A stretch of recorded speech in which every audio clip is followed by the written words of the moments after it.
Hi everyone, welcome back to the Earthdawn Survival Guide, the podcast for all disciplines, paths, players, game masters, and the questers that are Josh and Dan. I am Dan. I am Josh. And today's episode is episode 99. Just one to go until we hit the C note, the century. Hundreds. Yeah. Dude, triple digits. We're running out. There's no jersey number for that. So, sports talk and all. On today's podcast, we're going to do all things communicational because we're going to talk about the messenger path out of the Mystic Paths book. And we've only got, I think, this one and one more to go. The Outcast is left. So that one's going to be fun. I'm looking forward to that one. However, until then, we got to get to the messenger, which there's going to be a surprise later on, like halfway through the podcast about the messenger. Because as I was reading through the essay, I learned something new. I was like, oh, you went there. They did go there. And I appreciated it. It was good. I liked it. So let's remind everybody real quick. 99 episodes in. I'm going to say it every single time. If you have any questions for us, contact us at edsgpodcast@gmail.com. Next episode, we're going to talk to Opti, who's written the Fire Eater essay. We're revealing now our episode 100 special guest. We got Opti, a.k.a. Scratch from the Legends of Earthdawn actual play podcast. Yeah. Talked with him for about an hour, a little bit about Earthdawn, but really talked a lot more. Part of the reason I wanted him on was his experiences creating a game and starting a new company and creating a game and kickstarting the game and the lessons learned and all of that stuff. So stay tuned for that next week. It was a great talk. As you may tell from the way that we're talking about this, we actually already recorded that episode. Had to get it in the can first. The magic of podcasting is that you can record stuff in pretty much any order you want, as long as you make sure that you're talking about it in the right order. So technically, we recorded that as like episode 3 or 4 way back when. I'm just kidding.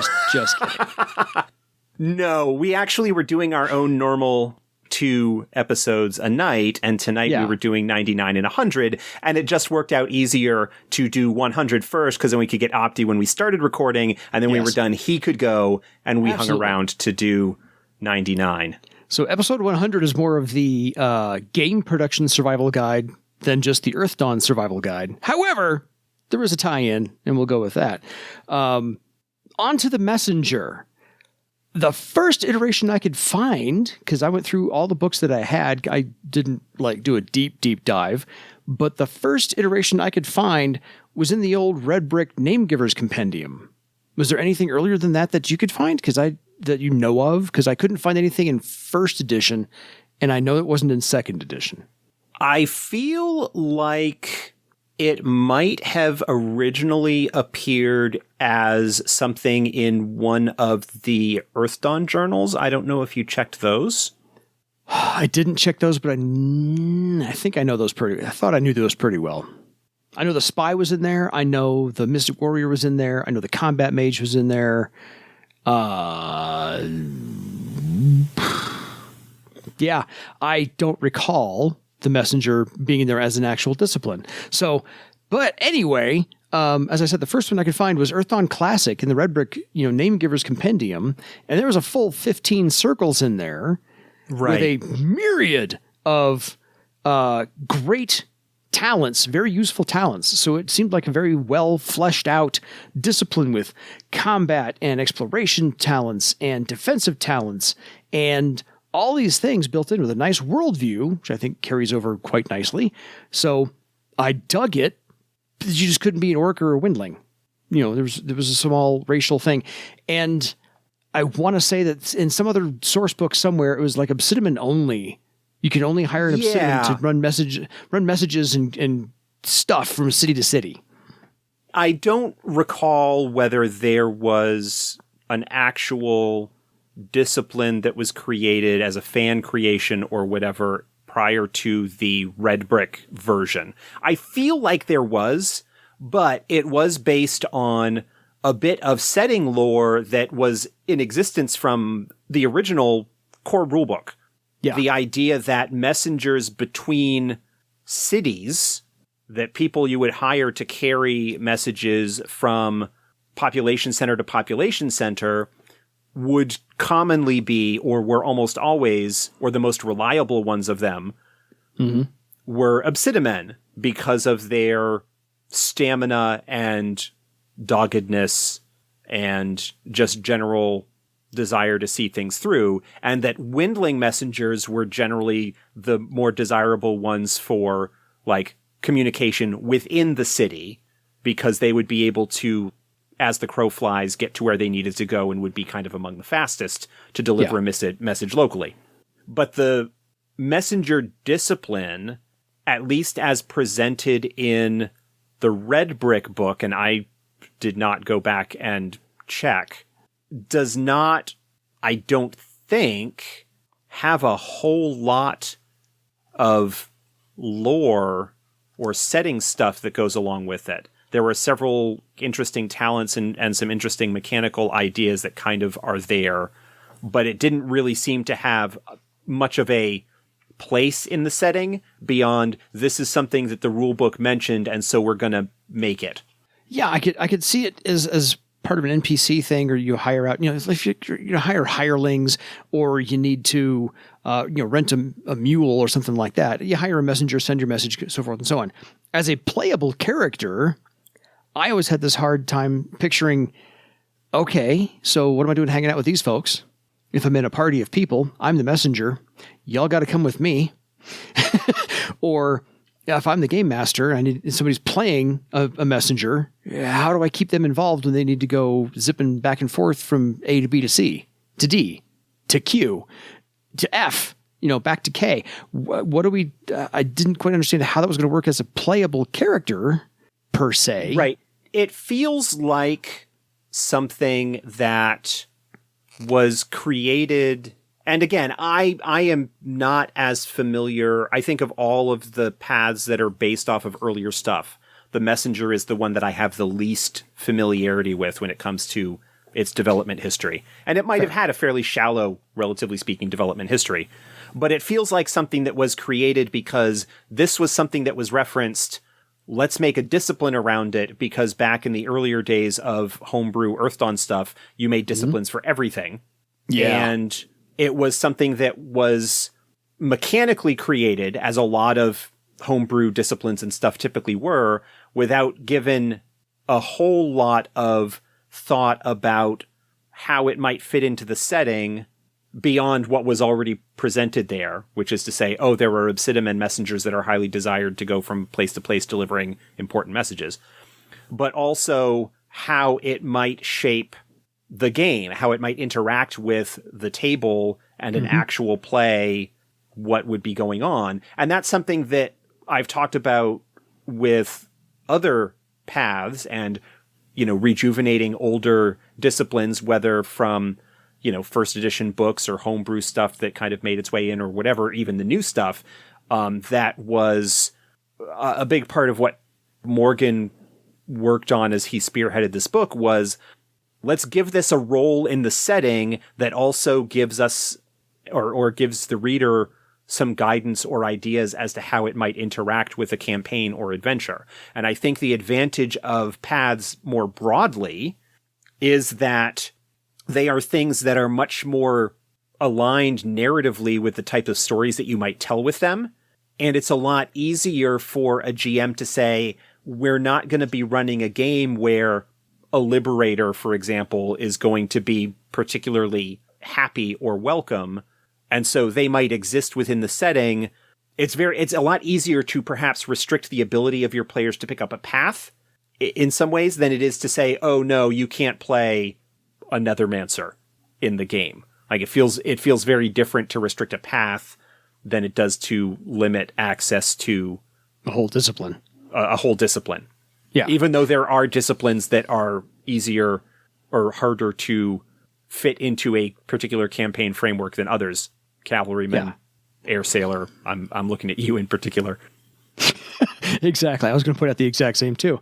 Not to say that what RedBrick put out in the Namegiver's Compendium is not quality material. I mean, there's 15 solid circles here, talents, Ghostmaster ritual, special abilities at 4th, 9th circle, and so forth and so on. It's chock full of stuff. And that, like I said, not that it's not quality, but I always had the hard time, like I said, trying to figure in how would you play that as part of a party of, more than 2 people and be a messenger and not get sidetracked on this side thing or not. So I appreciate that for 4th edition, it has been morphed, manhandled, cajoled, shoehorned into an actual path instead that is now adjacent to your actual discipline and has 10 ranks in its own right. So I have no problem with that. It makes more logical sense to say, this is what I do, XYZ discipline, but I'm a messenger too. And so when the time comes, I can add that on, side quest, whatever you want to call it, and take advantage of the messenger path that I also happen to have been initiated into. Right. But the messenger as defined for the path, as laid out by Morgan's work in 4th edition, builds on the concept of paths as a kind of secret society or extended mystery cult or something like that. That it is an organization that has a particular objective philosophically, and the membership of that are all in pursuit of that objective. So that really defines and helps establish their role and why you might want to play one and what they do within the setting. And it is a little bit different than the RedBrick version, which I think, again, mechanically solid, lore conceptually, it's fine. It's not anything particularly... I have no slight against it. Yeah. They're messengers. They travel from place to place, and they're known for being reliable and being able to get the things to where they need to go. They can get it done. I think from a potential story-based idea, if we can draw some pop culture stuff here a little bit, The Postman. Not the greatest movie, but the Kevin Costner film, The Postman. Yeah. Is something along those lines. Any kind of story that has a character that is trying to get something from one place to another, escort quests or whatever. The Book of Eli, Denzel's character love in that movie. Could be considered messenger or messenger adjacent in terms of what he's doing, is that he is taking this thing from place to place. I think the concept of communication and communication networks is a strong one. And I think within the framework of Earth Dawn and its widely distributed population centers and dangerous terrain between them, having individuals that are devoted to maintaining those networks and getting information from place to place and getting information where it needs to be. Yeah. The Pony Express. I was just going to say, I looked up some history of messages and messengers throughout history, and I'm going to start with the most iconic of all time, which is the journey of the Marathon. Yes. So this is the soldier Phidippides in a battle near the town of Marathon, Greece, to Athens in 490 BC, according to legend. He ran the approximately 26.2 miles to announce the defeat of the Persians to some anxious Athenians, and then he dropped dead after uttering the word Nike, as in the Greek goddess of victory, which is why we have Nike shoes and for running. The marathon, the 26.2 miles, that is 26.2? I think that's the right distance. 26.2. That is the distance from where he started to where he ended. Yes.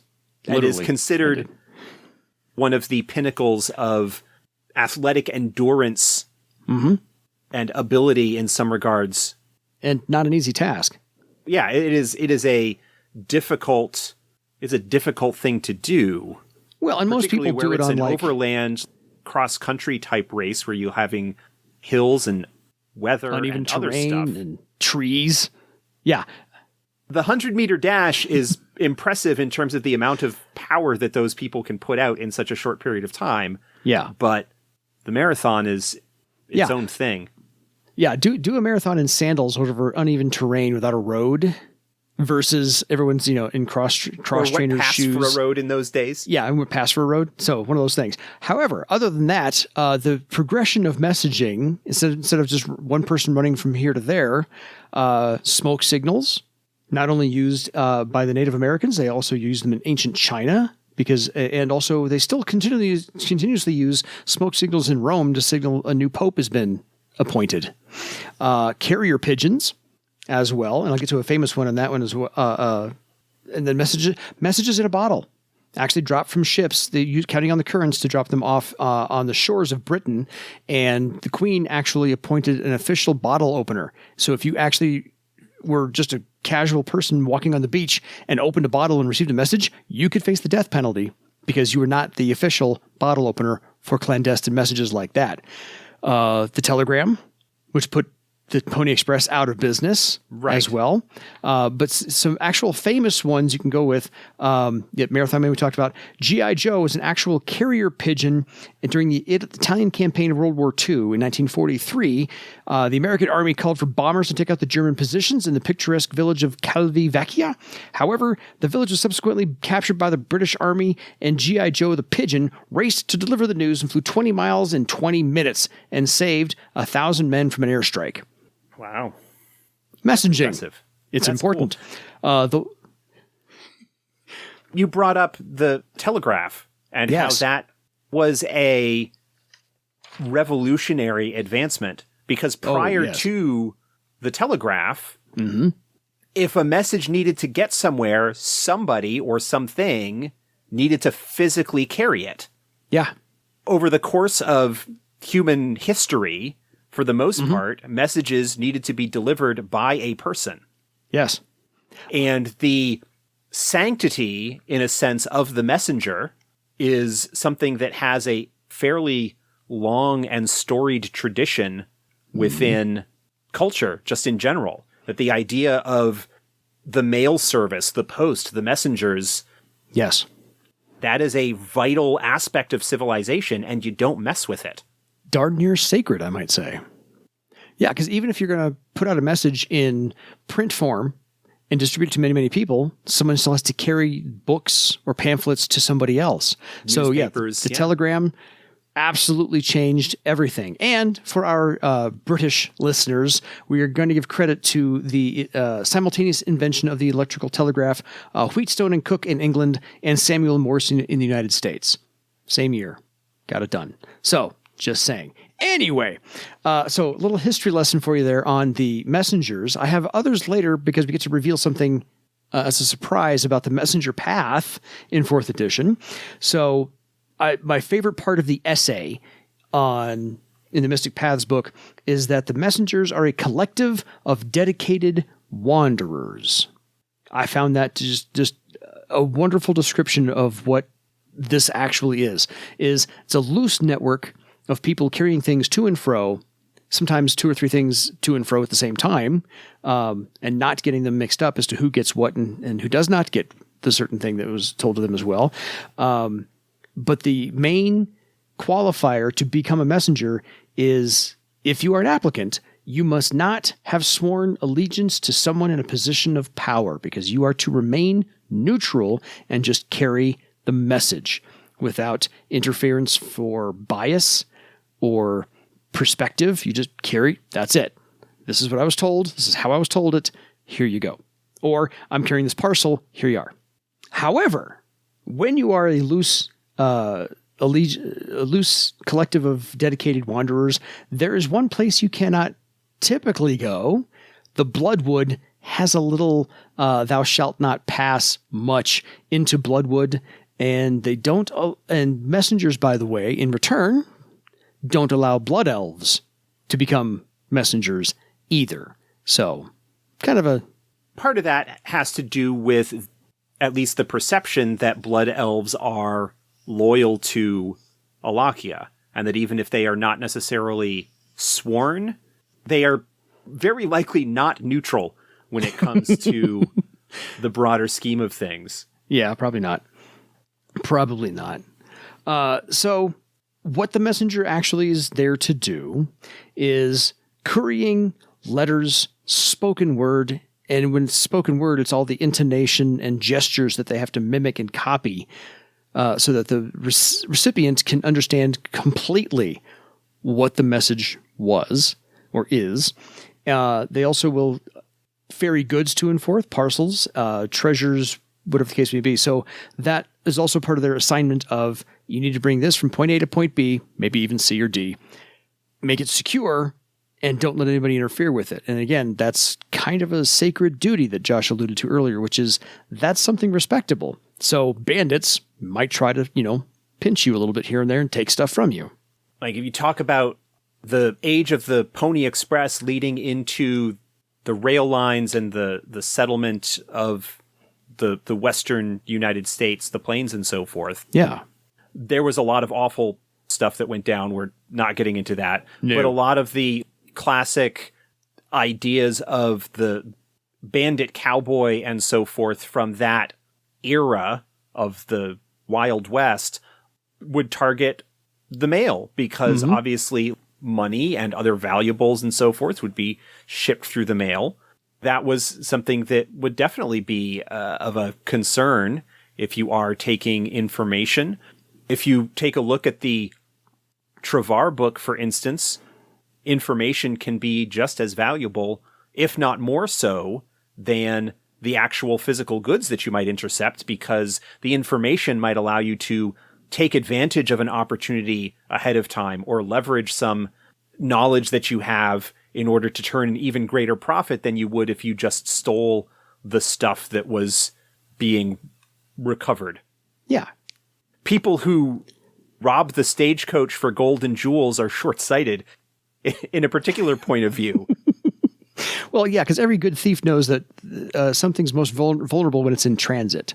It's not in a safe. It's in, an armored car. Well, that's on the move. You can knock that off a whole lot easier than you can something embedded in the side of a building. So, yeah, when it's in transit, it's a whole lot more vulnerable. But as Josh pointed out, information is the most powerful thing anybody can get a hold of. And so the messenger has kind of a secondary duty, which was buried nicely in the back half of the essay. So as you get through it, you realize that the messengers aren't just there to carry, one message back and forth or two messages to two different places. It's a small network of spies. Yeah, the essay in Mystic Paths is actually broken up into two sections. The first third of it is the fairly typical, we are messengers and we are dedicated to the idea of getting information from point A to point B and being reliable and being neutral and not getting involved in politics, capital P politics, and not being beholden to any particular individual of power. And we take that oath and that dedication very seriously because of our philosophical dedication to the idea that people rely on us. And so therefore we need to fulfill that obligation. That first part is kind of similar thematically to the essay that's in the Namegiver's Compendium book. Yeah. But then we get into the second part, it's a little bit more than a half of the essay, which is a report that was intercepted apparently from a Theron operative who has uncovered, surprisingly, a rather extensive network of spies, informants, and intelligence agents that are operating in plain sight as the standard messengers that everybody trusts to carry their letters home and things like that. Because he was like, we had this whole attack and it was thwarted, but nobody knew about it. So how did they thwart it when no one knew about it? And he's still trying to, is still trying to figure out, how did anyone know about this whole thing? Who could possibly put together that network of intelligence and information and utilize it? So they're still mystified as to how that could all take place. So even the Therans are like, what? Where did this all come from? And yeah, so by the way, if you want to be a messenger, you have a cool little side gig of keeping your finger on the pulse of everything, information gathering. Your mentor will tell you this is important, this is not important, go do this over here. And by the way, keep your eyes and ears open for movers and shakers and goings on in wherever village or city or town that you're in. Yeah, it's actually really interesting if you think about it. If you've got this organization that is dedicated to remaining ostensibly neutral in one sense, that they are not ultimately beholden to any particular individual in a position of authority or power, but at the same time has this group of folks kind of at the top of their organization that sits at the center of this massive web of personalized telegraph network, in a sense, where there's a lot of information.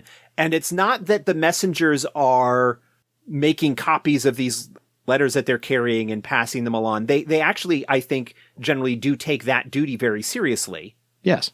But it's that in the course of their travels, because they are traveling all over Barsaive, they see things and they learn things and they become aware of things.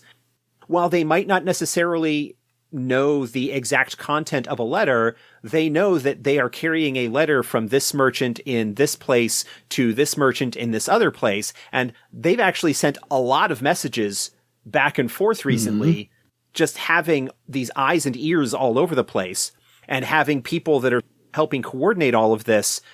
Basically, you do end up with an intelligence network and the people at the top making decisions about what are we going to act on? What are we going to pass along? What kind of goals and objectives do we have as an organization? Yeah. I mean, ultimately, at least at the moment, it seems to be in the pursuit of allowing the communications network of Barsaive to operate unimpeded, and that there is, along with that, a bit of an anti-authoritarian approach to it, perhaps. Yeah.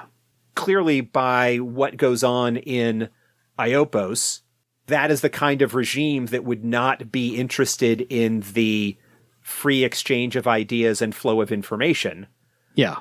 And so in order to continue their broader philosophical goal, the messengers need to oppose that and have the resources to put the right information into the right ears at the right time in order to turn the tide at key moments. And did the same, apparently, during the war with the Therans. Yes. Because the Therans had made their objectives clear with regards to what was going on there.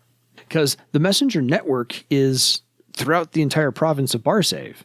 And so it's in every single corner. It does actually operate within Iopos. They're not hindered in any way, shape, or form because the folks in Iopos pretty much think the messengers are just there to ferry, things back and forth, and that's about it.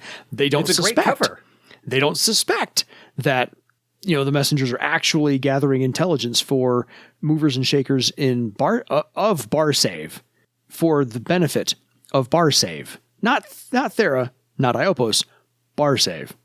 For the benefit of Barsaive, but not necessarily for the benefit of any individual power. Yeah. There's a little bit of I don't want to say like anarchist attitude towards it, because I don't think that's quite right. But there is a strong sense that as long as whatever you are doing aligns with the philosophical goals of the messengers, then that's fine. And if you start to cause problems, then they will potentially act to counter it in some way. The messengers, in some regards, although I don't think they are as extensive or meddlesome, remind me a little bit of the Harpers from Forgotten Realms. Good reference. The Harpers don't have the postal network kind of thing going for them. Yeah. But they do still have a kind of information network of wanderers and bards and performers and so forth who go around and keep their eyes on things. But it raises an interesting potential if you are going to be dealing with the messengers, especially if you have a character or characters in the group that are going to be following the path. Yeah. What could become of such a network if it becomes compromised? What happens if there is an individual who is less socially open, not as dedicated to the philosophical goals of the messengers, and is perhaps more interested in leveraging it and the position that it might afford them for their own personal gain and power, or manipulating things. Obviously, the fact that there is a council, there are multiple people and checks and balances by the very nature of how paths work in general, where you need to be approved and trained and whatnot at every step of the way. I imagine it would be difficult for somebody to get to that point without either playing a really long con. Yeah. I think there are sort of checks and balances that exist within the very nature of how these systems work in the first place to prevent such things from happening. But that'd be a really interesting idea. Take on it. Yeah, I'm trying to undermine this from within, I think would be very difficult, but you could go with a very, particularly if you're setting it maybe before the war or something, dealing with the Therans, or maybe even post-war where you're dealing with Denerastus, you could potentially get into a very Cold War spy thriller kind of not sure who to trust. Totally. Different wings of things, Le Carré, spy novels, or various other kinds of things like that, as opposed to the Tom Clancy action-adventure totally CIA stuff. Yeah. Although you could certainly get that in there as well. Totally. Yeah, the action in Earth Dawn, we can handle that. Definitely handle that. Messengers were, in fact, I love the 4th edition essay kind of updates the lore a little bit and does give a nod to the Earth Dawn Classic, where it does say that, yes, it was founded by obsidiman, so hence the obsidiman started the whole thing. And that the messengers, since they do operate in Iopos, they're there to counteract all of Outcast's maneuverings and machinations, and that some part of the messengers, it would be the higher ups, the lower downs, whoever it may be, believe that Thrall is part of a plan set in place by a great dragon. So perhaps there's a great dragon at the top part of this messenger network, kind of, maneuvering their chess pieces around. That's a possibility. It's not explicitly stated. I figured it's a nice little thing to tease. I think it's a potentially nice little insight that if you've got people that are traveling all over the place and seeing what's going on and carrying messages and just in general having access to a whole lot of information and knowledge about what's going on within the province, that somebody who is at the center of that kind of web and seeing everything that's going on could actually make conclusions, and pretty decently educated ones, about what's going on, that we have the privilege, being outside the setting and looking at everything, knowing what's going on, that they could potentially piece some of those ideas together. I mean, basically, the idea is, it seems really interesting with all of this stuff going on that there might be a dragon behind Thrall. We know that there is. We talked about him last week, Icewing. Yeah. That there is that sort of stuff that's going on there. But I also like that there's still a lot of uncertainty and, this is an interesting thought. And serious scholars discount such notions, silly rumors and conspiracy theories. Yeah.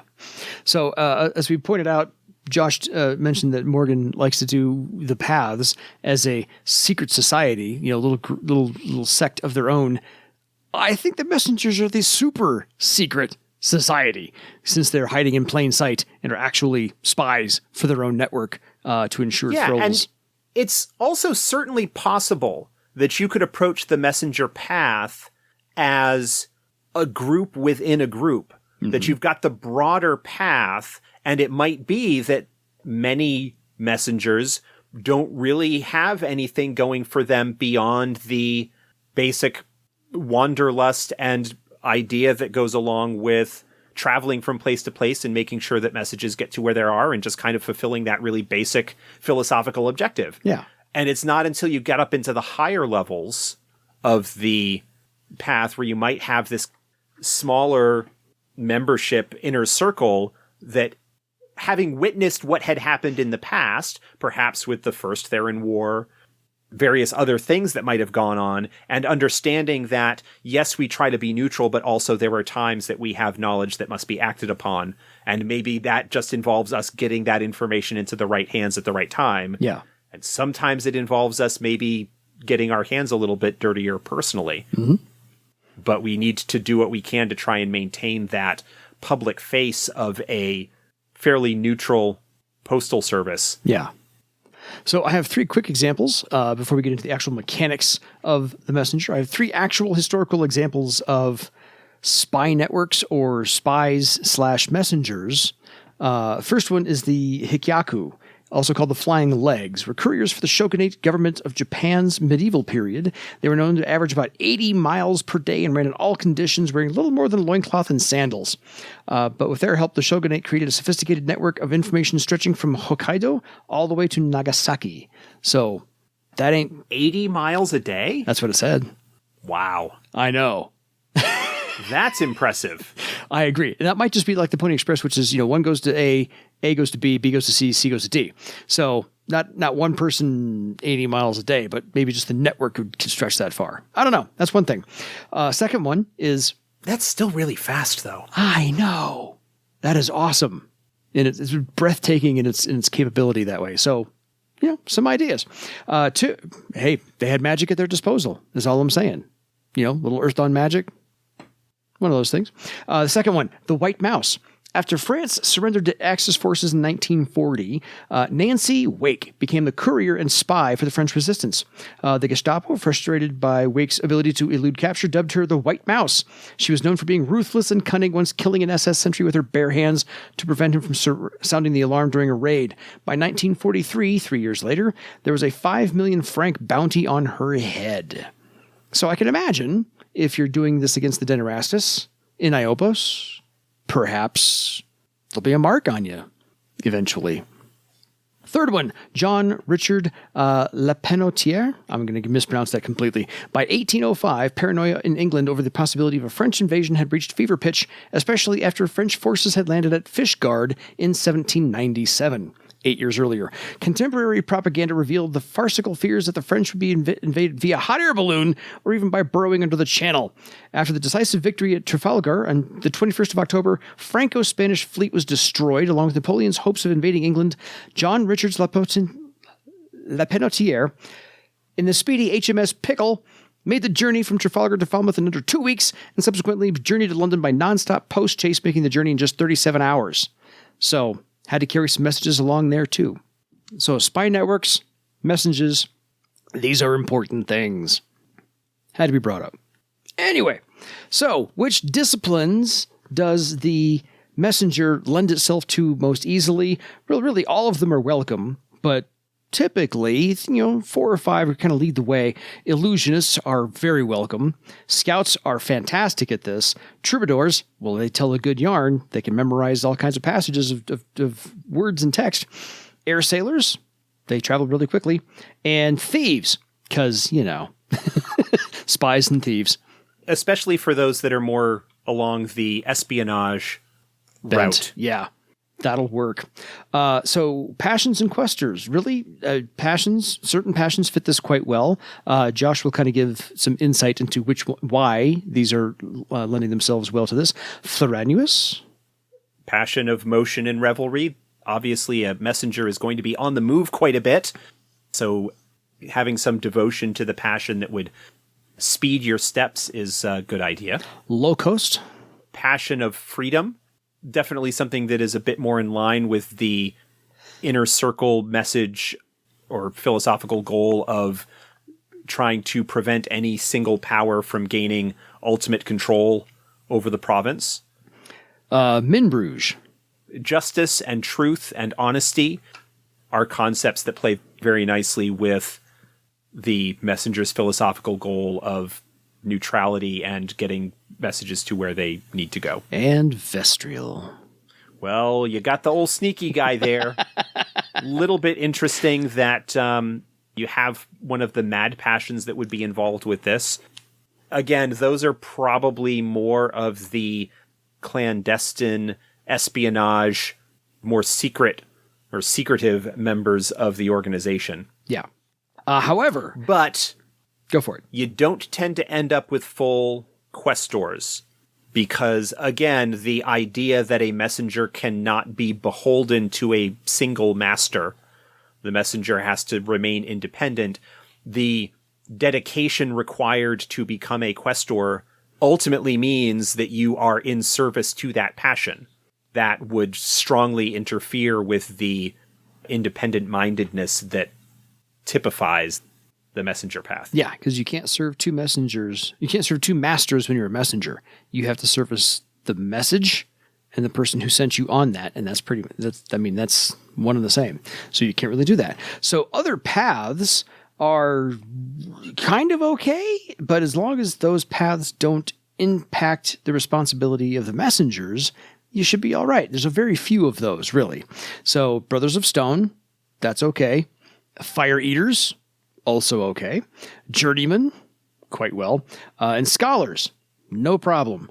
But things like Horror Stalkers, Liberators, Purifiers, Windmasters, and Woodsmen have loyalties in conflict, it says. And that's, can't serve two. So, your initiation, interestingly enough, you have to come alone when you're invited. You can't bring the rest of your party. You can't bring your friends. This is a super secret society.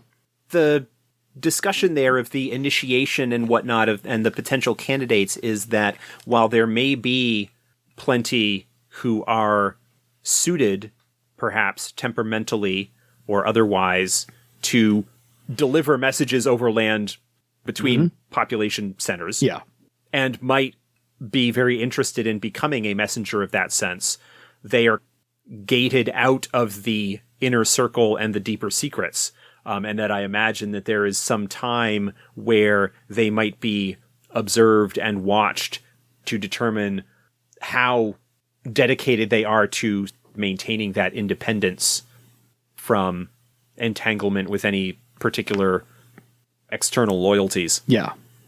And it may be that in order to help maintain that front, that there are quite a number of low-ranking members of the path who are perfectly happy staying at rank 1, 2, 3, or 4, or whatever, in that sort of lowest tier, and just going around and delivering messages and acting as a really effective screen to the deeper, and they never actually learn the truth, and they just pass along information or whatever to their fellow members, not realizing that perhaps that they are feeding into some more extensive intelligence network. Yeah. And because you got to have those as well, the patsies. The ones who are kept innocent from everything and just do their duty. And the coming alone also helps play into the idea that ultimately, that while you may be traveling with other people, the delivery of the message is a solo task. It is something ultimately that you have taken on and that you must fulfill that obligation yourself, regardless of what might have happened. And so there is a solitude to it that is required and needs to be recognized. Yeah. Your initiation is kind of a 3-step process. You have to do 3 tests. And the first test is simply deliver message somewhere, close by, I guess, within a deadline.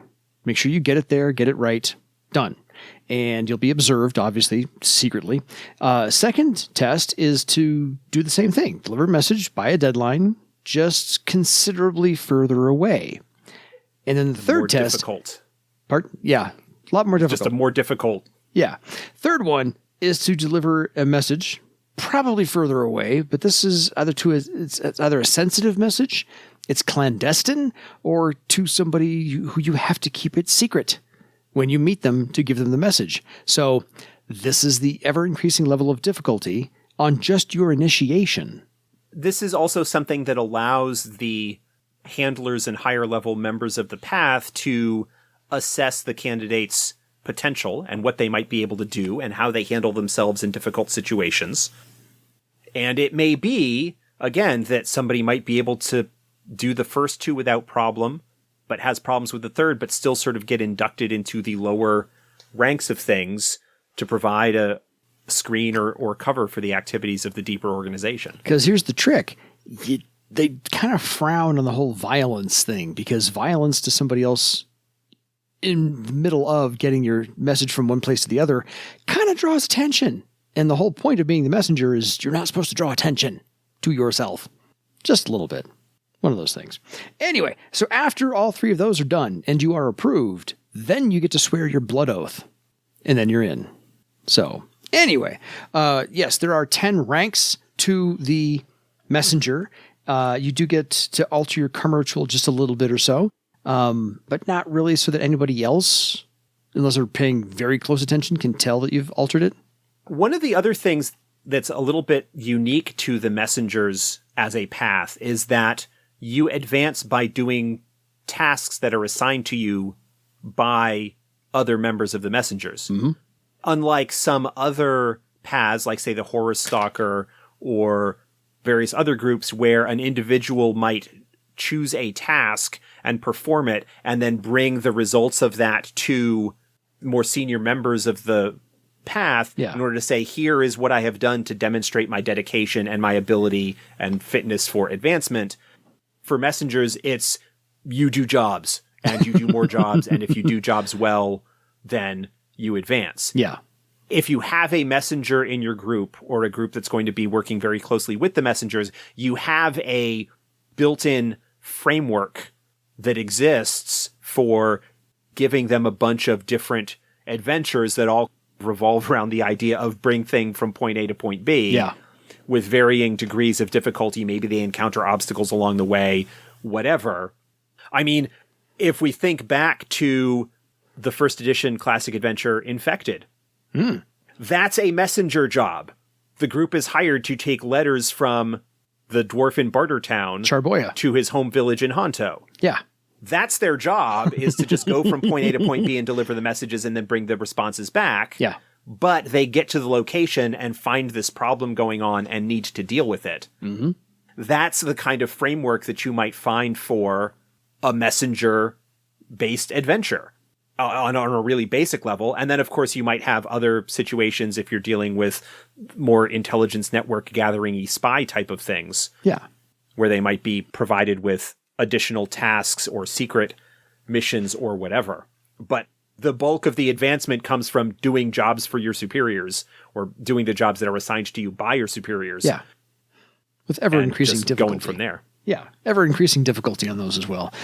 So your half magic ability, you obviously get to use half magic to find other messengers, know the history of messengers, and can use perception-based half magic for information regarding trade routes or travel perils through an area, and charisma-based half magic to find transportation. So a lot of uses for your half magic. And since you are getting 10 ranks in Messenger, because there's a lot to learn here, you get a bonus, of course, at every other rank. So rank 2, 4, 6, 8, 9, and 10, you get a social defense, a mystic defense, a physical defense, a recovery test, a social defense, and an initiative step bonus all on the way. And, reminder, these do stack with your discipline bonuses. So fairly evenly balanced. You get one more social defense than your others, but you get +2 social, +1 to your other defenses. Yeah. You get an additional recovery test. You get an initiative step. You're not missing anything. All that's good. Nicely well-rounded selection of bonuses there. Yeah, and social first, and mystic second. I like that as well, because it is more secretive that way, and you should be avoiding physical confrontation, being the spy. Sorry, messenger. We're not going to mention spies. So your talent options, I don't think there's anything new here, but this is There are not. Yeah, but this is a nice collection of otherwise hard to find talents all in the same discipline. So, or even all in the same path. This is a nice collection to have here. So there's not a whole lot to go into. So Josh will get right into the knacks right after I'm done. Rank 1, you get 4 of these. Astral sight, awareness, let's go hand in hand, book memory, conversation, danger sense, disguise self, duh, etiquette, again, duh, you have to know who you're talking to and how, read and write language, speak language, and stealthy stride. I mean, that's just a fantastic collection of talents that'll fill in a whole bunch of slots for your character right there. Any comments on the first 4 ranks? No, it's all fairly straightforward. I mean, understanding what the role of the messenger is from its more broad standpoint, it's understandable where all of these abilities might come into play. Yeah. So rank 5, and these are purchased as Warden tier talents. You get 4 of these as well, 5, 6, 7, and 8. Evidence Analysis, Graceful Exit, Orbiting Spy, which is super useful, Power Mask, Safe Path, and Spirit Mount. Again, these are like... Again, perfectly straightforward and understandable. You've got talents that help you navigate obstacles and getting around them. I mean, Graceful Exit allows you to more easily get out of a potentially difficult situation. Orbiting Spy allows you to have a sense of what's going on around you so that you have better awareness and perhaps can avoid an obstacle or trouble that you might have coming. Spirit Mount, fantastic travel ability. Oh, yeah. You get yourself a ghostly horse. It allows you to travel a lot faster, cover more distance, but without all of the logistical problems that come along with having an actual mount. Mm-hmm. Power Mask helps you conceal who you are, so no one knows what you're actually up to. Evidence Analysis, you can just look at things and go, yeah, I'm taking a message here to there. So that's the whole reading the room as to who you're delivering it to or getting it from, whatever the case may be. This is you just observing your surroundings all the time. So rank 9 and 10, you get 2 of these 4, and these are the high circle ones. We haven't talked about these much, but they are there. Astral Pocket. Astral Pocket allows you to keep something or some multiple things, I forget the exact rules, in a astral pocket. So physically, if somebody stick it in the astral pocket and it's just carried along with you in the astral space, it's a great place to stash covert messages so that if you do get searched or whatever, they can't find it. Yeah. Reminds me of Green Lantern's power battery, oddly enough. Nether Walk. That allows you to physically enter astral space and traverse that way. It's dangerous. It's a high circle Nethermancer talent, but potentially useful. Very awesome. Safe Thought. Yeah, that's a mental protection. Mm-hmm. So they can't read your mind. I think it provides bonuses to or resistances to mental compulsions and things like that. Yeah, and then Thought Link. It's again that whole mental telepathy type talent. So again, a fantastic assemblance of talents that you couldn't normally find in one place anywhere else. So if you have this idea that you want to play something more clandestine, have a slightly higher purpose, maybe, toward helping all of Thrall, especially against Iopos and the Dinarastus, become a messenger. Wink, wink, spy. Wink, wink. And we go from there. So Josh, what kind of knacks can people look forward to? I mean, aside from that wonderful collection of talents, what kind of knacks are there? The messenger does get a few knacks that are available to various talents under their list. Many of these knacks are also available to scouts and or thieves. There are a couple of awareness knacks that are available. There's eavesdrop, which allows them to isolate a single voice or conversation from the background noise. Basically eliminates the penalty that you would have for a noisy background if you're trying to listen in on something. Voices carry allows you to listen further away. Clear view acts very similar to Nethermancer talent or spell, I think, that allows you to look through, but it allows you to basically be able to see through a certain amount of space. There's a book memory knack that messengers get access to. They can memorize forms or official paperwork the same way that somebody could memorize a book, but then with transcribed document allows them to make effective forgeries of it by copying it out specifically. Nice. There's a conceal object knack that allows them to physically incorporate an object into their body, prevents it from being lost because it is physically part of them. Mm-hmm. A couple of etiquette knacks that they get that allows them to more easily navigate social situations. There are the typical karma spending knacks that you get for doing the path, which allows them to spend karma, for example, on interaction tests with people that don't recognize them to help smooth the ground with strangers and whatnot, to spend karma points to blend into an area and escape or otherwise escape detection, spending karma to resist fatigue. They can spend a karma point on an ally to get them to continue traveling when fatigue would otherwise set in. Mm-hmm. Various other kind of useful stuff like that, where almost all of the other paths that we've talked about thus far have had a couple of unique talents. that provide them with some special tricks.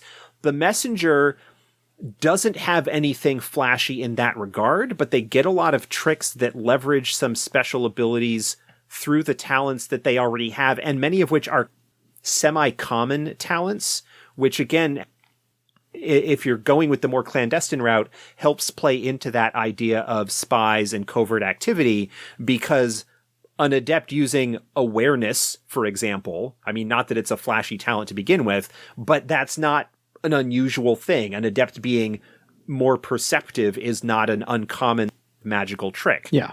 It's not something that is going to give away your nature as a messenger. I was going to say, because if you stand out, you get spotted. And if you look like everybody else and you do all the things everybody else can do, they can't quite pinpoint what you are.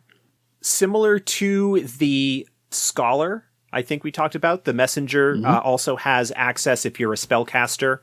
You can pick up a pattern craft knack to get access to some additional spells that you might not know if they're available through other disciplines. Gives you access to encrypt, send message, Shadow's Whisper, Grave Message, Viewpoint, and Call. Viewpoint was the spell that I was just thinking of. Yeah. That's a Nethermancer spell. Grave Message, Shadow's Whisper, those are also both Nethermancer spells. Encrypt is Illusionist. Send Message, I think, is likewise Illusionist. And Call, I think, might be a wizard spell. Just based on the page numbers, that looks to be what they are. So if you are an elementalist, then you can get access to all of those. If you are a wizard, then you get access to, it just really nicely gets you a bunch of stuff like that. Messengers get access to a bunch of read and write language knacks, most of them revolving around encryption and ciphers and stuff like that. And a couple of speak language knacks as well. There's just a bunch of cool stuff. So do a search if you've got the PDF.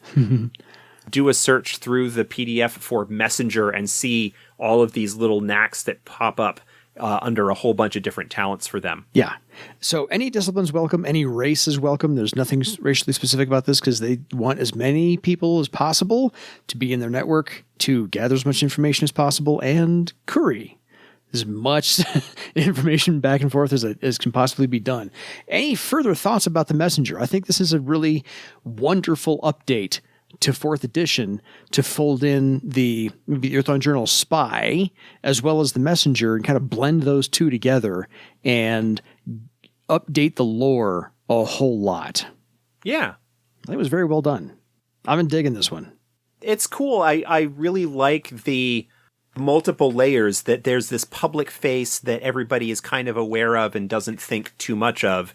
And then there's this deeper dedication to maintaining and supporting the existence of a free Barsaive. Yeah. And that sometimes that means that the messengers need to act. Just because perhaps they may act in a way that benefits a particular power one day does not mean that they will always do so in the future. Exactly. So, if you have any questions for us about the path of the Messenger, please feel free to email us at edsgpodcast@gmail.com, or any other questions you have about anything else we've ever talked about or what direction we're going to head to next. By all means, please stick around for episode 100 as we talk to Opti about game creation and his involvement and how he got to where he is and how that's going. And we'll see you on the other side of that at episode 101. Josh, any final thoughts?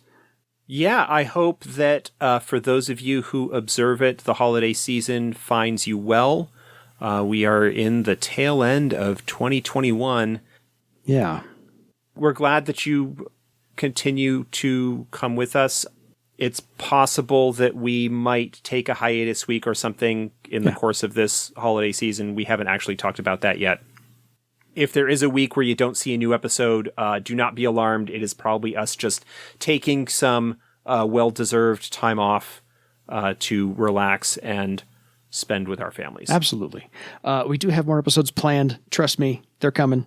So we're not going anywhere for quite a while. So otherwise, folks, I think it is time for you to go be clandestine with your own legend. Good night, everybody.